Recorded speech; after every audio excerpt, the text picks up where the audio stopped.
আমরা প্রবাসীরা আপনাকে সর্বোচ্চ সাপোর্ট করেছি যে আসিফ নজরুল সাহেবকে আপনারা রাখেন।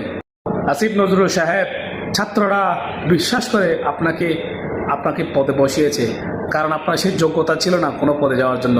আপনার যখন যোগ্যতা ছিল না তখন কেঁদে কেঁদে বলতেছিলেন, হায় রে, আমি মানুষগুলোর জন্য যদি কিছু করতে পারতাম, মানুষের সেবায় কাজ করতে পারতাম। কিন্তু আজ আপনি রক্ষক হয়ে বক্ষকের কাজ করতেছেন। আপনি একজন শিক্ষক, ছাত্রদেরকে শিখাবেন, সেই বিশ্বাস, সেই ধারণা থেকে আপনাকে সরকারি কর্মকর্তা বা পদে দিয়েছে। কিন্তু আপনি যে এইভাবে এই কাজগুলো করবেন কখনো আমরা বিশ্বাস করিনি। আমরা প্রবাসীরা আপনাকে সর্বোচ্চ সাপোর্ট করেছি যে আসিফ নজরুল সাহেবকে আপনারা রাখেন। কিন্তু আজ আপনি প্রবাসীদের বিরুদ্ধে গেছেন, আপনি প্রবাসীদের বিরুদ্ধে জুলুম করতেছেন, বিভিন্ন আইন কানুন বানাচ্ছেন।